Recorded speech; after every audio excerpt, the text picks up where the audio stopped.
I, 26-year-old male, have a 6-year-old son, Ollie, with my ex, Caitlin, 26-year-old female. Caitlin has not been actively involved in the past 4 years by her own choice. She hasn't seen Ollie in a year. I have sole custody.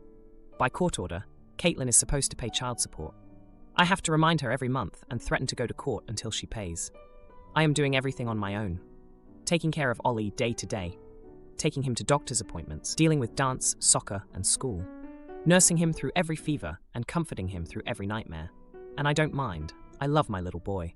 But it can still be exhausting and emotionally draining. I have asked Caitlin to help more, but she says she has no interest. I finally gave up. That being said, Caitlin expects me to facilitate all contact. She gets angry if I don't initiate the court-ordered weekly FaceTime call, even though according to the court, she's the one who should initiate it. The same goes for having Ollie call her, even on his birthday. She just can't be bothered. I stopped doing all of that because it's not my responsibility, and most of the time when I call, she doesn't answer. Whether Caitlin sends gifts for Ollie is always uncertain. She usually doesn't even send a card. If she does send a gift, she tells me to wrap it, put her name on it, and buy a card. I did that in the beginning until Ollie's last birthday. He's learning how to read and asked why his mom's card looked the same as mine. I simply said that I was helping his mom. But that made me realize how much work I was doing for Caitlin. My sister advised me to stop putting in so much effort. If Caitlin sends gifts, I shouldn't wrap them. I should tell Ollie they're from his mom, of course, but not include gift tags or cards. A few weeks ago, Caitlin told me what she was buying off the wish list. She mentioned that she found them cheaper outside of Amazon and would be sending them herself. She asked me to wrap them and get a card.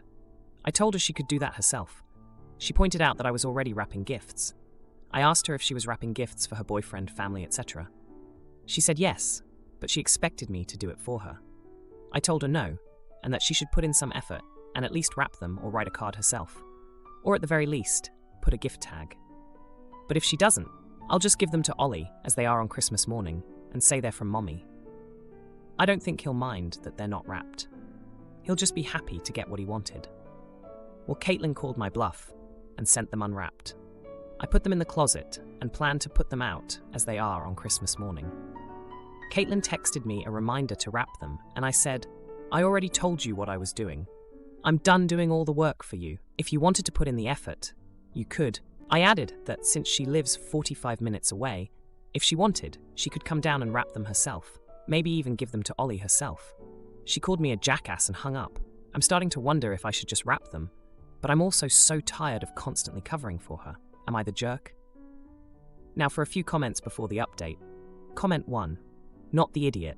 Don't wrap them, so that by the time he's old enough to find her lack of care or your deception hurtful, he'll be accustomed to the practice. Dad puts stuff from him under the tree Christmas Eve. Santa's stuff arrives in the night. Grandma's presents come with fancy ribbons and paper in the mail, but sometimes a little late. Mum's stuff is usually just in a Walmart bag, whatever. If you do the wrapping and extra touches this year, it will be harder to say no next year, and so on and so on. Don't expect her to change. Comment 2. Not the idiot. You're being a doormat for your ex. I get it. She's still Ollie's mom, but you don't owe her a damn thing. It seems like she only wants to be a part of Ollie's life in order to exert any modicum of control over you that she can. The court has laid out how every interaction is to happen. You don't, and shouldn't, have to do anything other than what is outlined in the custody agreement. Ollie deserves better than you trying to uphold this falsehood of who his mother is, and so do you. Now for the update. Hey Reddit, it's been a week since I posted about my ex Caitlin and the whole gift wrapping saga. You guys gave me a lot of support and advice, and I thought you deserved an update. Buckle up, because things took some unexpected turns. So, after Caitlin called me a jackass and hung up, I was pretty upset. I've been doing the single dad thing for years now, and it's been tough. I remember when Ollie was just learning to walk. And I was the one there to catch him every time he stumbled. Caitlin was around then, but she was always more interested in her phone than in our son. It's been like that ever since, with me picking up the slack. Anyway, I decided to stick to my guns. I wasn't going to wrap the gifts. I put them in the closet and figured that would be the end of it. But then, 2 days ago, I got a knock on my door. It was Caitlin, and she had wrapping paper and ribbons in her hands. I was shocked. She's never taken the initiative like this before. She said she wanted to wrap the gifts herself and spend some time with Ollie. I was hesitant, but Ollie was excited to see her, so I let her in. She actually did a decent job wrapping, and for a moment, it felt like we were a family again, but I couldn't forget all the times she'd let us down before. While she was wrapping, she started talking about how she's been feeling guilty for not being there for Ollie. She said she wanted to change and be more involved. I was skeptical, but I didn't want to argue in front of Ollie, so I just nodded and said we'd see how things go. The next day, Ollie had a soccer game. To my surprise, Caitlin showed up. She was cheering and even brought him a snack for after the game.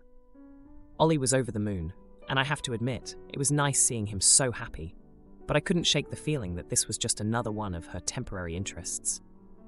After the game, Caitlin asked if she could take Ollie out for ice cream. I was torn. On one hand, I wanted Ollie to have time with his mom. On the other, I was afraid she'd bail on him again. But Ollie was so excited, I said yes. They left, and I was a nervous wreck the whole time. They came back, and Ollie was smiling from ear to ear. Caitlin thanked me and said she'd like to do this more often. I told her we'd have to talk about it and set some ground rules if she was serious. Now, here's where the misunderstanding comes in. Yesterday, I got a call from Caitlin's mom. She was furious, accusing me of trying to get back together with Caitlin. I was confused until she mentioned seeing a picture on social media of Caitlin and me sitting close together while wrapping gifts. It looked like we were cozy and happy, but that wasn't the case at all. I explained to her mom that Caitlin had come over to wrap Ollie's gifts and that we were not getting back together. It was just a moment where we were trying to do something nice for our son. Caitlin's mom calmed down and apologized for jumping to conclusions. She said she just wanted the best for Ollie and didn't want to see us go through the same cycle again. Now, for the next story. My wife, 37 years old, recently gave birth to our son. We are living in different countries, a 6 to 8 hour drive apart, because I, 35 years old, went back to full-time school, and she can only work in her country. This way, she could work during her pregnancy to save up for maternity leave.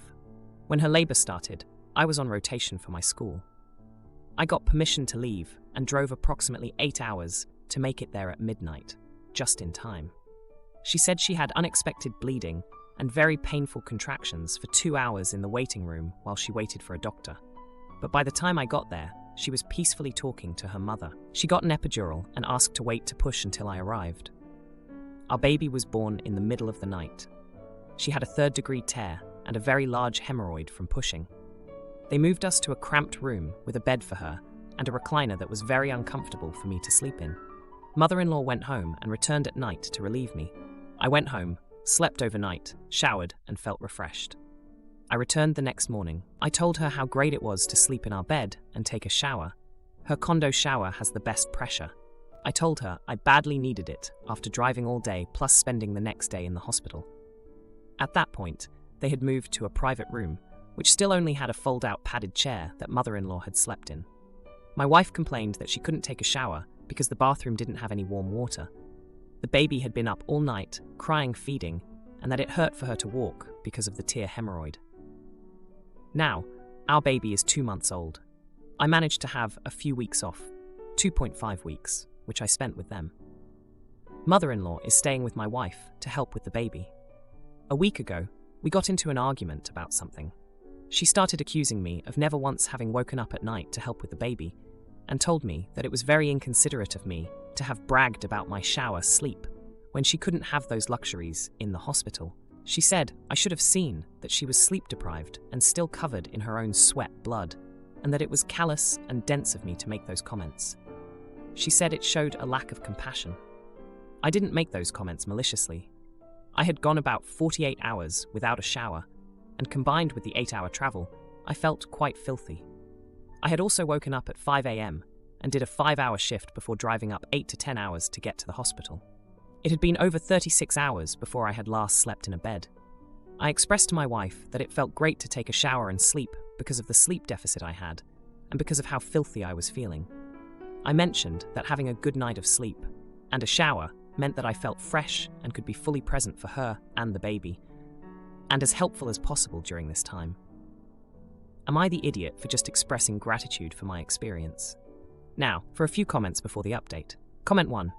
A mild, "You're the jerk. Your wife is laying there in shambles after a huge ordeal, and you take the opportunity to tell her how nice and fresh you feel after taking a great shower.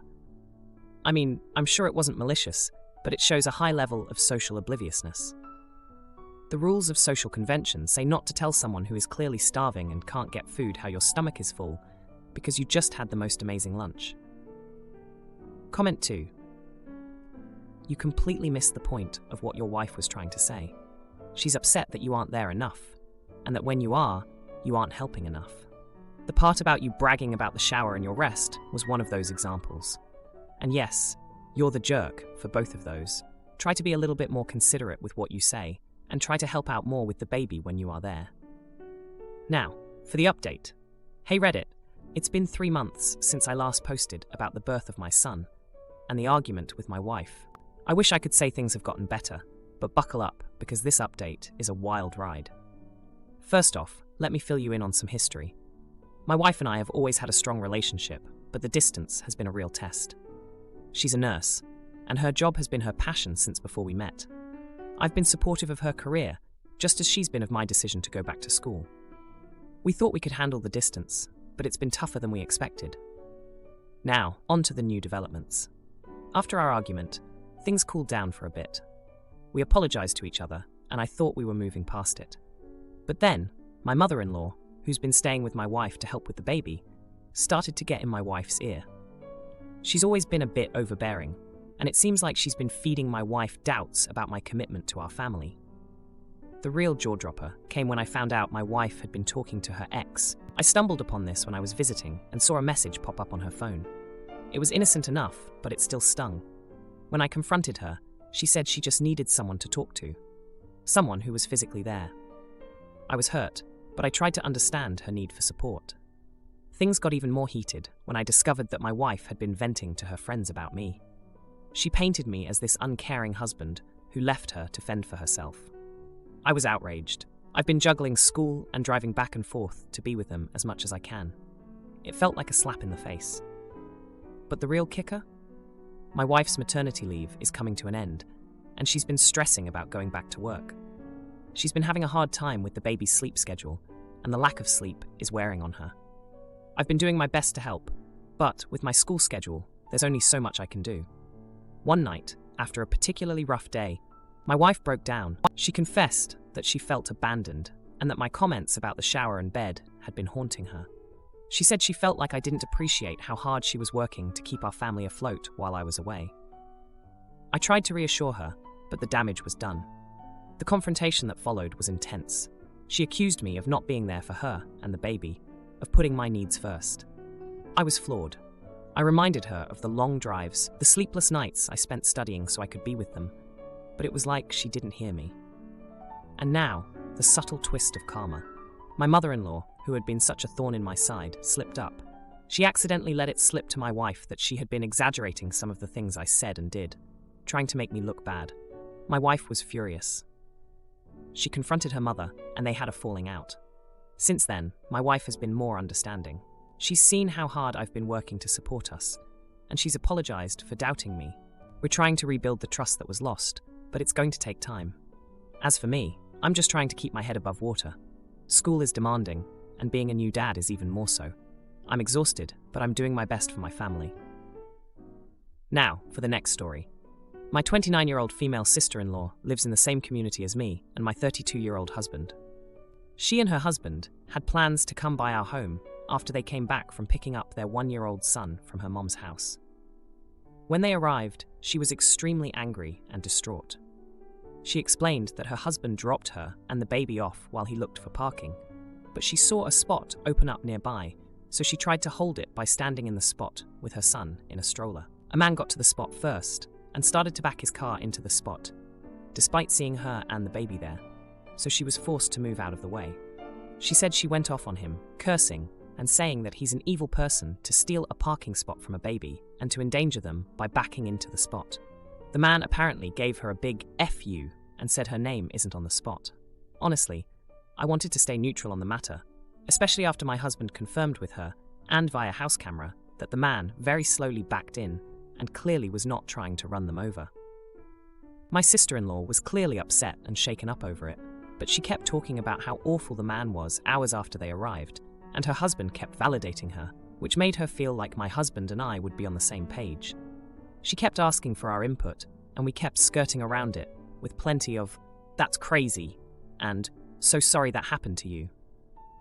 I had enough of it and told her that I am sorry that that happened to her, and that I understand that it was scary.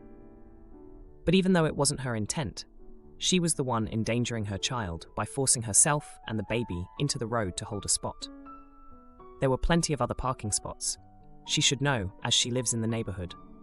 And she can't assume that everyone will pass her by when they see her holding a spot just because she has a baby. What if the man got angry and backed in without giving her time to move?